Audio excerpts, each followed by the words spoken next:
اعوذ باللہ من الشیطان الرجیم بسم اللہ الرحمن الرحیم الحمدللہ والصلاۃ والسلام علی رسول اللہ وبعد السلام علیکم ورحمۃ اللہ وبرکاتہ۔ ناظرین، میں حکیم محمد عبدالجلیل حیدرآباد تلنگانہ انڈیا سے آپ سے مخاطب ہوں۔ ابھی میرے ہاتھ میں جو حلوہ دیکھ رہے ہیں، اللہ کے کرم سے یہ حلوے کی خوبیاں اتنے اچھے جو اس کے نتائج مرتب ہوئے ہیں اللہ کے کرم سے۔ ایک مدت تک ہم اس کو استعمال کرنے کے بعد یہ تجربے میں آیا ہے کہ 18 قسم کے بیماریوں کو یہ کور کر رہا ہے۔ دماغی امراض ہے، اعصاب ہیں، رگوں کے اندر جو ہے لچک نہیں ہے، رگوں میں لچک لے کے آتا، کوئی چلتے چلتے بیلنس آؤٹ ہو جاتا، اس کو بھی جو بیلنس دے رہا ہے۔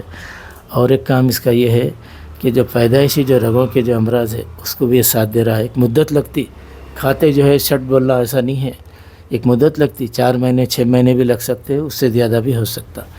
تو کیونکہ رگوں کا مسئلہ ہے، بعض رگیں دب جاتے، بعض ٹوٹ جاتے، بعض رگ پہ رگ چڑھ جاتی، بعض کہیں بھی آ کے رگ دب جاتی، کچھ نہ کچھ ہوتا ہے صحیح، اس کے اندر سرکولیشن نہیں ہوتا ہے۔ سب کر رہا اللہ کے فضل سے، بہت ساری خوبیاں اس کے اندر موجود ہیں، اور خصوصاً دماغ کو سوچنے سمجھنے کی صلاحیت بڑھ جاتی، فہم و ذکا کو جو ہے زیادہ کر رہا ہے اللہ کے کرم سے۔ بھولنے کی عادتیں بھی تقریباً انشاءاللہ ختم ہو جائیں گی۔ اکثر دماغی امراض کو یہ کور کر رہا ہے، اور گردے مثانے کو قوت دیتا ہے، اور جگر، معدہ، تلی اور آنتوں کو بھی قوت دیتا ہے الحمدللہ۔ اور بھی اس کی خوبیاں ہیں کہ خون کے اندر سے جو ہے غلاظت کو نکالتا، اور بھی جو ہے مطلب یہ جوڑوں کے دردوں کے اوپر بھی کام کر رہا ہے یہ، اور اللہ کے کرم سے سوچنے سے صلاحیت بھی بڑھاتا، اور گلے کے امراض بھی اس سے جو ہے جا رہے ہیں، خصوصاً جیسے مختلف ہڈیوں کے درداں ہیں اس کے اندر بھی یہ ساتھ دے رہا ہے اللہ کے کرم سے۔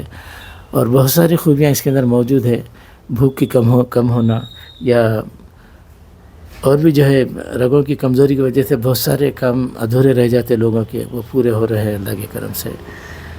اور بہت سارے اس کے اتنے فائدے ہیں، اور یہ صبح ایک آدھا چمچہ میں چمچہ دوں گا، وہ چمچے سے ایک آدھا چمچہ صبح کھا لیں اور ایک آدھا چمچہ شام میں کھا لیں۔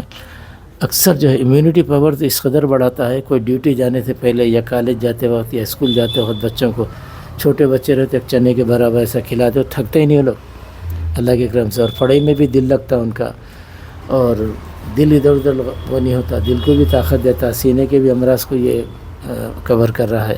بہرحال ایک اچھی جو ہے کاوش ہے اس کے پیچھے، بہت زیادہ جو ہے اس کے اوپر محنت کی گئی ہے، تو اللہ تعالیٰ نے اس کو قبول کیا، لوگ اس سے استفادہ کر رہے ہیں۔ تو اور خصوصاً گھر میں جو ضعیف حضرات ہیں، جو چلنے پھرنے سے معذور رہتے ہیں، ان کو کھلایا کیجئے، انشاءاللہ ان کی دعائیں آپ کو لگیں گی۔ اور معذور حصے والے یا پھر کچھ مجبور ہیں چلنے پھرنے سے تھک جاتے، ان کا خیال رکھیے، انشاءاللہ اللہ آپ کو اس کا اجر دے گا۔ سب تعریفیں اللہ ہی کو سزاوار ہے، الحمدللہ رب العالمین۔